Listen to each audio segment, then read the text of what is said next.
के बाद पता चलेगी। बुलेटिन में बढ़ते हैं अब आगे, नजर डालते हैं सुपरफास्ट खबरों पर। दिल्ली की ली मेरिडियन होटल में सजा सबसे बड़ा मंच, देश भर के तमाम दिग्गज नेता हुए शामिल, कई बड़े मुद्दों पर हुई चर्चा। इंडिया न्यूज के मंच पर गजेंद्र सिंह शेखावत का बयान, अपनी गलतियों का दोषारोपण दूसरे पर करती है कांग्रेस, बांटना कांग्रेस की फितरत।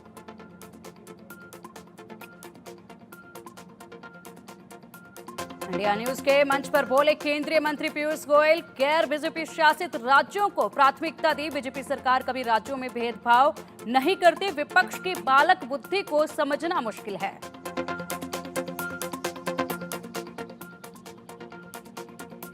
इंडिया न्यूज के मंच पर हरदीप सिंह पुरी का बयान, ऊर्जा सेक्टर में हो रहा है बड़ा बदलाव, दुनिया की 25% ऊर्जा होगी भारत से पूरी।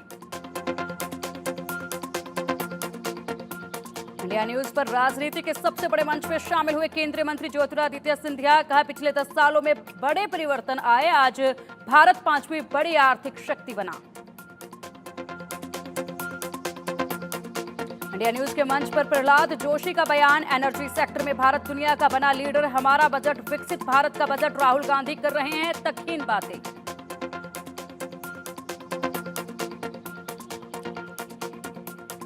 इंडिया न्यूज के मंच पर बोले अखिलेश यादव, पीडीए को लेकर कई पार्टियां चिंतित है, एसपी बीजेपी के इशारे पर काम नहीं करती, यूपी में बीजेपी की हुई बड़ी हार।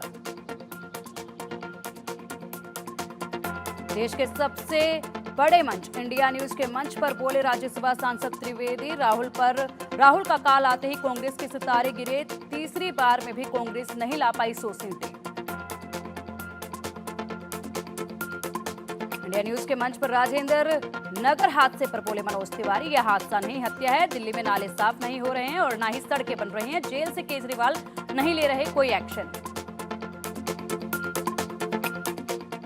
इंडिया न्यूज के मंच पर रणदीप सुरजेवाला का बयान, 400 पार वाले 300 के नीचे आ गए, 2024 के चुनाव में लोकतंत्र जीत गया, बीजेपी का अहंकार टूट गया। इंडिया न्यूज के मंच पर उद्धव गुट के शिवसेना सांसद अरविंद सावंत का बयान, इस बार महाराष्ट्र विधानसभा में जीतेंगे 180 से ज्यादा सीटें। इंडिया न्यूज के मंच पर दुष्यंत चौटाला का बयान, हमारी तैयारी ऊंची उड़ान की है, हरियाणा में हमने किसानों के मुद्दे उठाए, प्रदेश के किसानों को बनाया सशक्त। इंडिया न्यूज के मंच पर बोले आरजेडी सांसद सुधाकर सिंह, किसानों का दर्द किसानों के बीच जाने वाला समझ सकता है, बिहार की जनता तय करेगी आगे की राजनीति। संसद के मानसून सत्र के आज 7वें दिन भी भारी हंगामे के आसार, बजट पर निर्मला सीतारमण देंगे राहुल के भाषण का जवाब।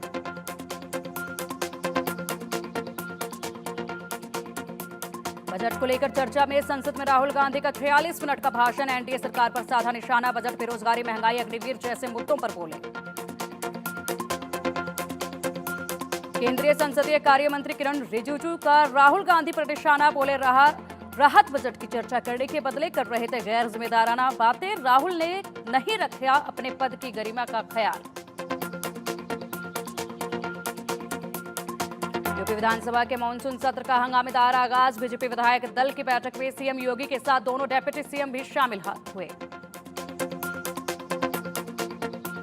यूपी विधानसभा में आज पेश होगा अनपूरक बजट, विपक्ष की बिजली कटौती सूखा बाढ़ के मुद्दे पर सरकार को घेरने की तैयारी। दिल्ली में कोचिंग हादसे पर एलजी ने छात्रों को दिया भरोसा, बोले दोषियों पर होगी बड़ी कार्रवाई, जहां जहां अवैध निर्माण है वहां बुलडोजर चलाए जा रहे हैं।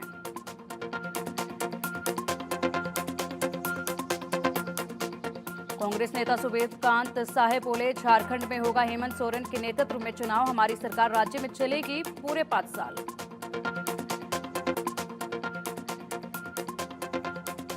टीएमसी नेता कुणाल घोष का बीजेपी पर निशाना, बोले बंगाल की जनता ममता बनर्जी टीएमसी का कर रही है समर्थन और बीजेपी को कर रही है खारिज। केंद्र सरकार ने की आइडिया फॉर लाइफ की शुरुआत, 45 दिनों तक चलने वाले इस कार्यक्रम में देश के सभी विश्वविद्यालयों से पानी, स्वास्थ्य, ई वेस्ट और इलेक्ट्रॉनिक कचरा रिसाइकलिंग, मिट्टी से जुड़े 7 प्रमुख मुद्दों पर विचार किया गया। दिल्ली में ओल्ड राजेंद्र नगर स्थित राउज आईएएस कोचिंग सेंटर में हुए हादसे के बाद से दिल्ली पुलिस और दिल्ली नगर निगम का लगातार एक्शन जारी। अब तक 19 सेंटर सील किए गए। दिल्ली कोचिंग हादसे की जांच के लिए गृह मंत्रालय ने किया एक कमेटी का गठन। यह कमेटी हादसे के कारणों का पता लगाएगी, जिम्मेदारी तय करेगी, उपाय सुझाएगी और नैतिकता बदलाव की सिफारिश करेगी। गृह मंत्रालय ने किया कमेटी का गठन। दिल्ली कोचिंग हादसे को लेकर छात्रों का एमसीडी के खिलाफ प्रदर्शन। मुखर्जी नगर में इकट्ठा होकर छात्रों ने किया प्रदर्शन। दिल्ली कोचिंग हादसे पर ओल्ड राजेंद्र नगर में छात्रों ने किया विरोध प्रदर्शन। दिल्ली के मुखर्जी नगर में छात्रों के विरोध प्रदर्शन को लेकर पूरे इलाके में सुरक्षा व्यवस्था कड़ी, भारी संख्या में सुरक्षा बल तैनात। केरल के तिरुवनंतपुरम में यूपीएससी अभ्यर्थी नवीन दलवीन का पार्थिव शरीर हवाई अड्डे पहुंचा। 27 जुलाई को ओल्ड राजेंद्र नगर में कोचिंग संस्थान में डूबने से हुई थी मौत। दिल्ली कोचिंग हादसे को लेकर दिल्ली के उपराज्यपाल वीके सक्सेना ने मृतकों के परिवार वालों के लिए 10 लाख रुपए की मदद का किया ऐलान। दिल्ली कोचिंग हादसे पर बोले आपके राज्यसभा सांसद संजय सिंह, ये आरोप प्रत्यारोप का मामला नहीं, एक दुखद और पीड़ादायक दुर्घटना है। दिल्ली कोचिंग हादसे पर बीजेपी सांसद मनोज तिवारी ने कहा, यह बेहद ही हृदय विदारक घटना है, लेकिन उससे भी अधिक हृदय विदारक आम आदमी पार्टी सरकार का व्यवहार है। ओल्ड राजेंद्र नगर घटना पर दिल्ली मेयर शैले ओबरॉय ने कहा कि कोचिंग हादसे को लेकर बुलाई गई आपातकालीन बैठक दिल्ली में चलने वाले जितने भी अवैध कोचिंग सेंटर्स हैं उन सभी पर कार्रवाई के दिए गए निर्देश। आपके राज्यसभा सांसद संजय सिंह के बयान पर दिल्ली बीजेपी के प्रदेश अध्यक्ष वीरेंद्र सचदेवा बोले, दिल्ली की सरकार भ्रष्ट तंत्र को पाल रही है और खुद भ्रष्टाचार में लिप्त है। अगर दिल्ली सरकार ने ईमानदारी के साथ किया होता काम तो राजेंद्र नगर में हादसा नहीं हुआ होता। दिल्ली कोचिंग हादसे के बाद एमपी, राजस्थान और यूपी में भी अलर्ट। अवैध कोचिंग संस्थानों पर कसेगा शिकंजा। मध्य प्रदेश के सीएम मोहन यादव ने भी कोचिंग एरिया में सुरक्षा व्यवस्थाओं को पुख्ता करने के दिए निर्देश। कांग्रेस सांसद केसी वेणुगोपाल ने साधा बीजेपी पर निशाना। बोले, राहुल गांधी ने अपने भाषण में देश के वास्तविकता के बारे में बात की है। बीजेपी की रुचि अमीर लोगों में है, राहुल गांधी आम जनता के लिए बोलते हैं।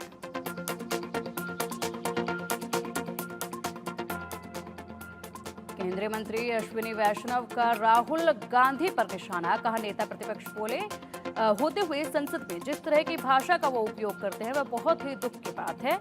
यह संविधान को कमजोर करने वाला काम है।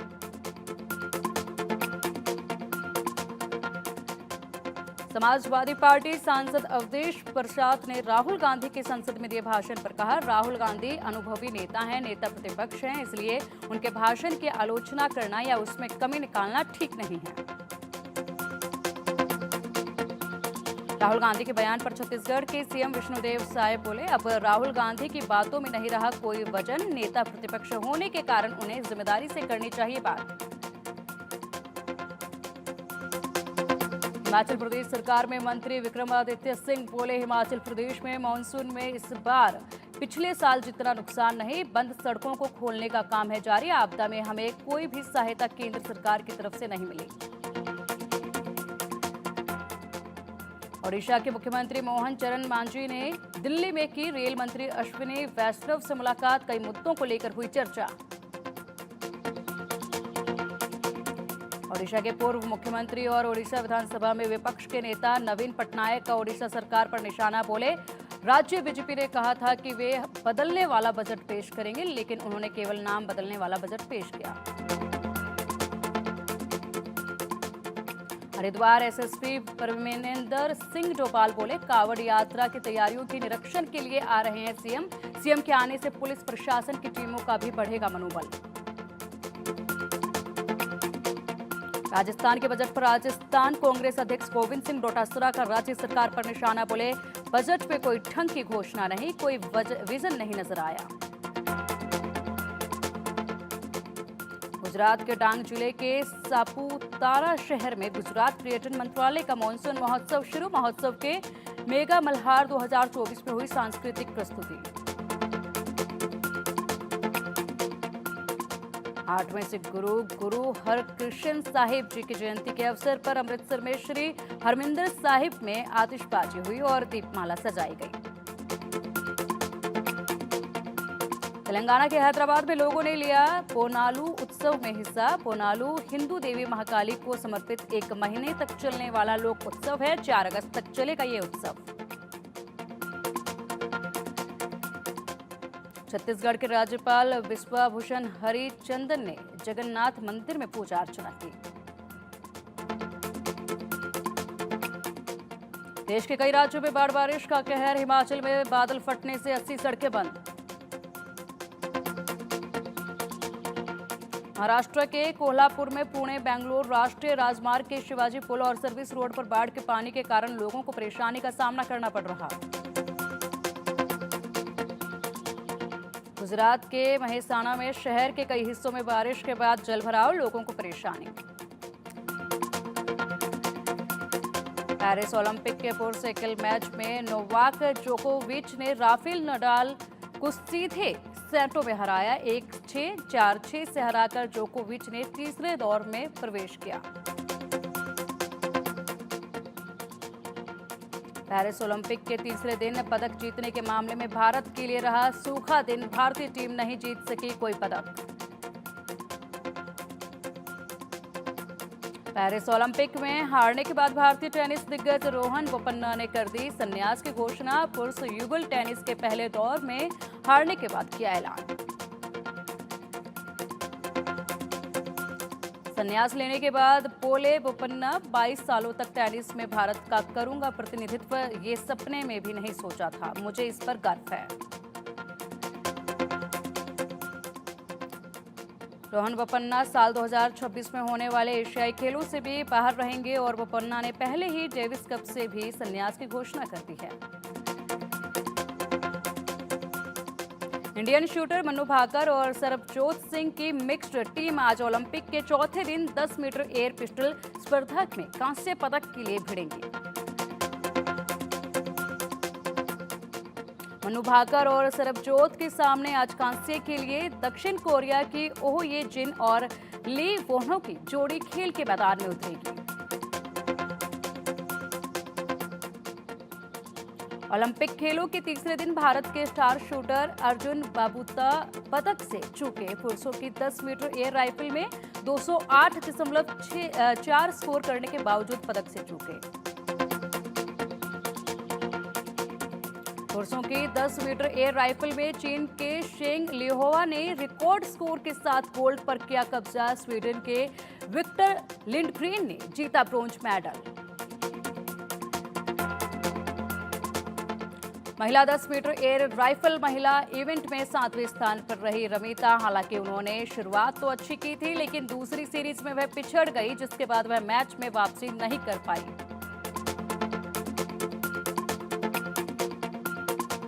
खेल के तीसरे दिन जर्मन खिलाड़ी मार्क लेम्सफस के नाम वापस लेने के कारण भारतीय खिलाड़ी सात्विक रेड्डी और चिराग शेट्टी का मैच रद्द।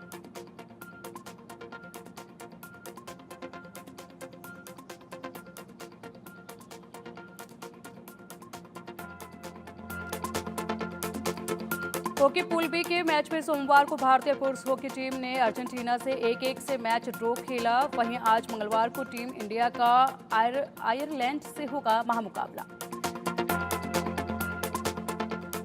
सोमवार को तनिषा क्रास्टो और अश्विनी पोनप्पा की महिला युगल जोड़ी को मिली थी करारी शिकस्त।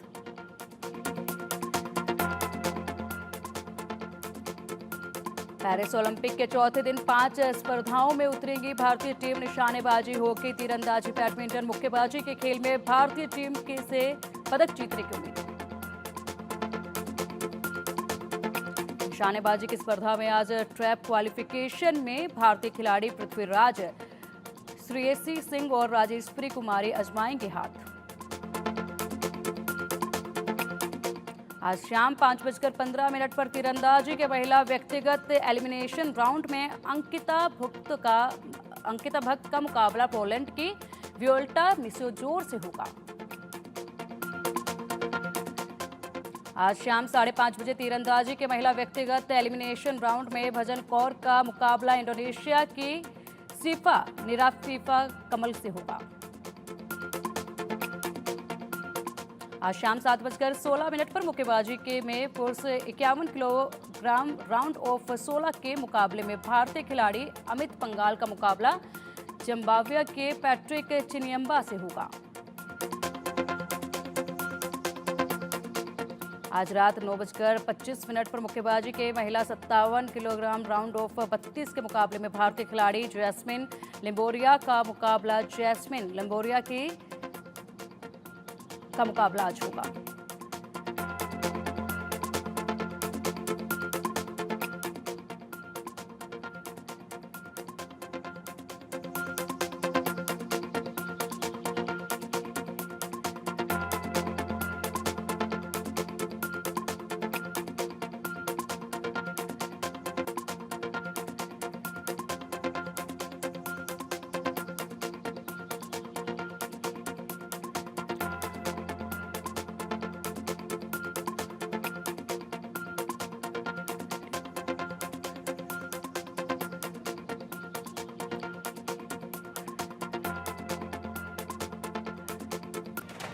और चलिए बढ़ते अब आगे खबरें अब कुछ विस्तार से। झारखंड से बड़ी खबर सामने